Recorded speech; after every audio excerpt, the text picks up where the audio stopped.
안녕하세요. 하린이 오빠입니다. 오늘은 저의 서재를 우리 여러분들께 공개를 하려고 합니다. 방송하시는 많은 선생님들의 서재를 보면 수천, 수만 권의 책들이 진열장에 진열되어 있는 걸 보게 됩니다. 저는 감히 얘기할 수 있는 것이 그분들이 꿈꿀 수 없을 만큼의 어마어마한 서재를 저는 가지고 있습니다. 그 서재는 바로 자연이라고 하는 서재입니다.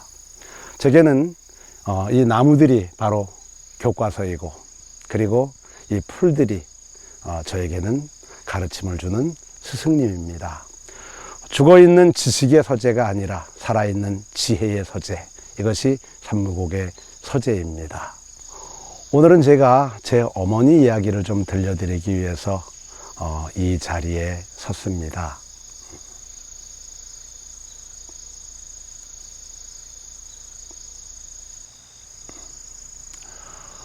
기독교 경전을 보게 되면 아브라함이라는 사람이 등장을 합니다.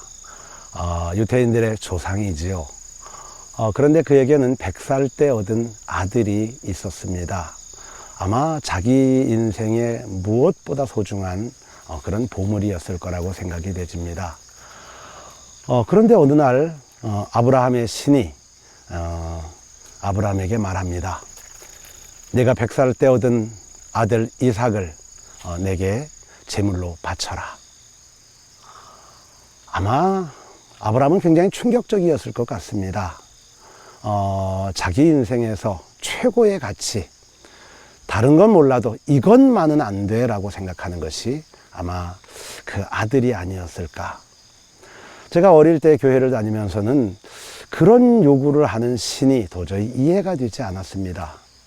어떻게 이렇게 잔인할 수가 있는가. 그랬는데 제가 연륜이 쌓이고 삶의 경험이 조금씩 넓어지다 보니까 비로소 그 이야기가 무슨 말인지 이해가 되더라고요. 아마 모르긴 해도 이삭이 있는 한 아브라함은 아들로부터 자유로워질 수 없었을 것입니다. 아버지의 그 애지중지하는 그 사랑이 어쩌면 이삭으로 하여금 자신의 인생을 살지 못하도록 만드는 장애물이 될 수도 있었다는 것이지요. 어쩌면 신은 아브라함에게 내 아들 이삭을 내게 바쳐라 라고 하는 그 이야기는 내가 가장 소중히 여기는 그 가치, 그거 내려놔. 그래야 너도 자유로워지고 그 아들도 자유로워져. 이렇게 얘기한 것이 아닐까 생각해 봅니다. 오늘 방송이 자꾸 끊어지는 거는 이 강아지가 계속 왔다 갔다 하기 때문입니다. 할 수 없이 제가 강아지를 안고 이야기를 계속 하도록 하겠습니다. 제게는 아브라함과 같은 어머니가 계셨습니다. 어머니는 초등학교 근처도 가보지 못하신 무학이셨지요. 저를 강원도 평창에서 낳으시고 경기도 이천으로 제가 10살 때 이사를 했는데, 저는 10살 때 교회를 처음 가게 됐고요.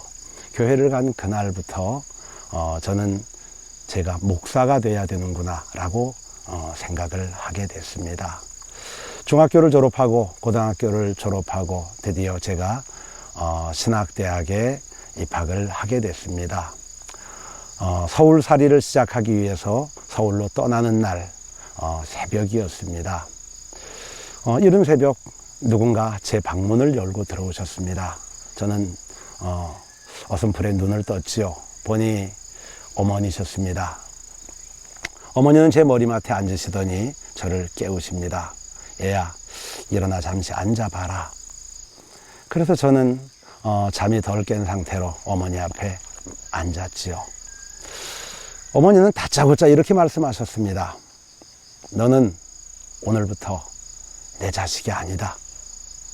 네가 신의 길을 가기로 했으니 이제부터 너는 신의 자식이지 내 자식이 아니다.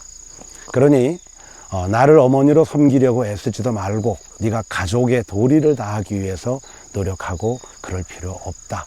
이제는 네가 모시는 그 신이 하라는 대로 해라. 명절 때도 올 필요 없고 내가 너의 집에 굳이 찾아가지도 않을 것이다.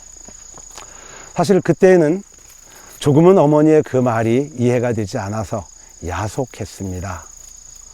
그런데 시간이 지나고 나서 보니까 어머니는 제게 자유를 주신 거더라고요. 뒤돌아보지 않고 제 인생을 살 수 있도록 저에게 준엄한 출가의 명령을 내리셨던 거지요.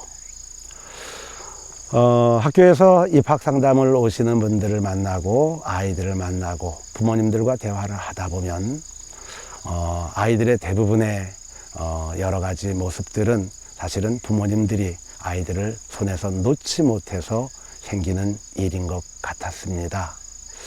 저는 이 아침에 우리 어머니를 떠올리면서 오늘부터 너는 내 자식이 아니다. 그 말이 모두를 자유롭게 하는 어떤 그런 가르침이 아닌가 생각이 됩니다. 너는 너야. 너의 길을 걸어. 뒤돌아보지 마. 이 한 말씀이 새겨지는 오늘 아침입니다.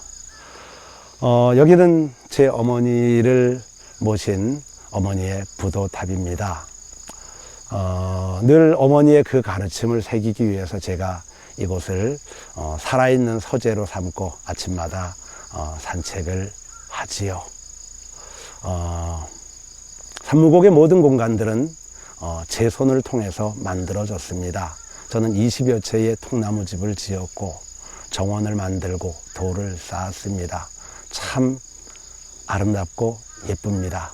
특별히 아침 햇살이 막 비춰오는 그 아침의 풍경을 마주하는 그 미명의 순간은 참으로 행복하고 좋습니다. 어떻습니까? 상상이 되셔요? 상상이 잘 안 되신다고요? 와보셔요. 와보시면 그 아침의 감동을 함께 누릴 수 있습니다.